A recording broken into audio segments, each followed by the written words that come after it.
I'm going to be installing some Cat 6 jacks, and I'm going to show you guys how to do it. Here we have one of our locations. It's only a 2-cable location, so this one will be pretty quick and easy. So I've got about 4 feet of cable here. Depending on the wall, the location and the thickness of the wall and insulation inside will determine how much cable I'm going to leave here. If this was a junction box and I only had a little bit of space to put extra cable in, I would only use about this much cable, just enough to put the jacks on and not too much cable to where I can't hide it in the hole. This is a low voltage cut-in ring, so it's just opened up to the inside of the wall. And what I'm going to do is just put jacks on the end of my cables here, push the excess down into the wall. I'll leave myself a little bit of play, 1.5 feet or so, and then I'll go underneath and coil up the extra. So for now, we'll go ahead and get started on putting the Cat 6 jacks on. This is our Cat 6 cable. Very similar to Cat 5, but it's got the copper is more twisted inside, and usually these will have a plastic divider in the middle. So we'll go ahead and take the sheath off of this and see how this one is set up. Sometimes they have the plastic in the middle, sometimes they don't. So we're going to want to score the shielding, not too deep to nick the wire, but deep enough to where when we bend it, it cracks like that. So once we have our sheath split, we can pull it off, get rid of that. This Cat 6 does have the plastic insert in the middle. It keeps the pairs in their own little channels all the way down the cable, keeps them separated.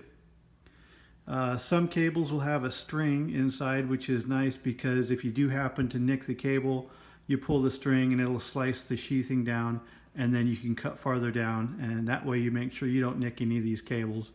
I've been doing this for a while, so it's not too difficult for me to score the sheath here without nicking the cables, but it's easy to do if you squeeze too hard on your cutters. All right, so here's our cables: the blue pair, orange pair, green pair, and the brown pair. And to show you what I was talking about, this would be considered the white blue, and since this blue is with the white, it's going to be the blue white, or the blue. So we're going to go ahead and put these cables in the correct spots on this jack.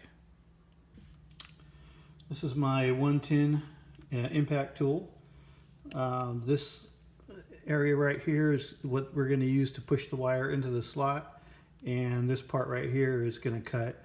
It's a little older of a tip, so this is kind of dull. Sometimes I have to impact a couple times to get it to cut, but a new tool will be nice and sharp, and typically it will cut on the first punch. So what I like to do with my wire is get it set to where the colors are in the right position. So the brown one is down there, we'll put that there, green one here, and then on the other side the blue one is going to go opposite of the brown, and the orange one opposite of the green. So I like to get it as close to that as possible. It makes it easier to get in there straight. What we want to do here is get the sheathing as close to, say, the middle of the jack as possible, so that as little exposed wire is exposed. That way everything is in the sheath as much as possible, and the very smallest amount of cabling comes from the sheath to its punch down point. So what I'm going to do is go ahead and I'll work on the close ones first, because the sheath is going to go over them. So we'll do the green side here. We want to keep the twists as tight as possible. So I'll leave that just like that, and get that to push in.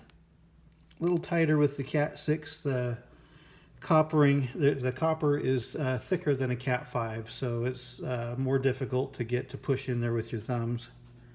Cat 5s are easier. On the orange side, we've got the white in the front and the solid orange in the back. So we'll get that pushed in there.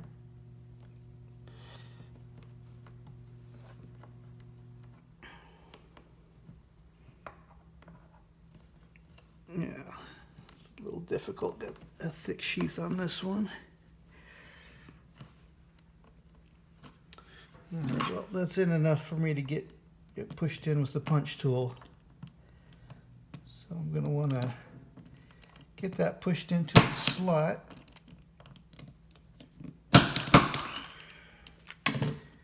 And the orange one.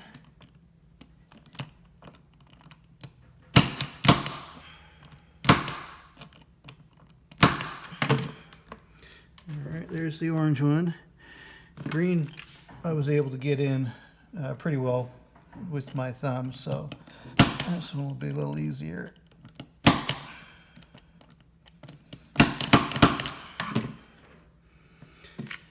And when we pull these off, sometimes we gotta bend the wire back and forth a little bit to get it to break free.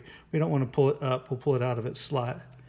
But just something like that will get it terminated and punched in there. So that looks good on those. I'll go ahead and do the brown and the blue. So it's going to be the white and the brown. So give it a little twist to get it in the right position.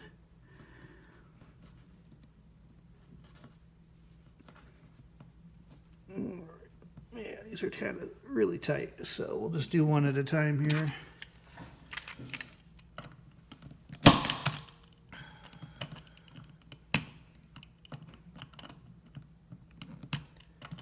Come on.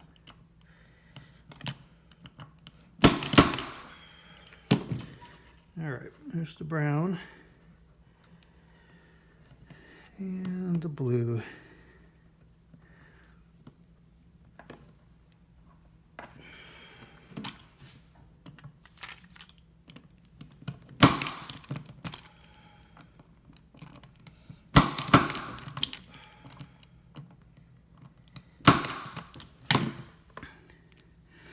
All right, and there's our jack.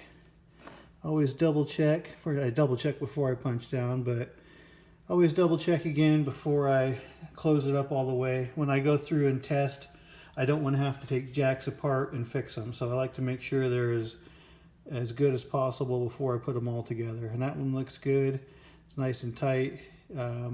Everything's where it belongs. These jacks come with a cap, and the cap will help hold everything in place. Make sure that's pushed down as far as we can. And that's it. Once I get this other one done, I'll put it in the faceplate, screw the faceplate on the wall, and we'll test it out and make sure it's good.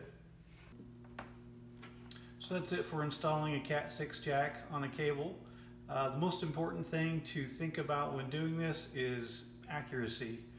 You don't want to cut the cable, and you want to make sure that you put the wires down in the correct place.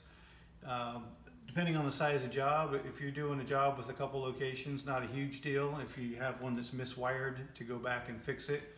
But obviously it's a pain to ever have to go back and redo your work or somebody else's work. On a larger job, it can be a huge waste of time to have to go back and repair either your work or someone else's because somebody was going too fast and not paying attention. But anyway, pretty easy to do, and thanks for watching.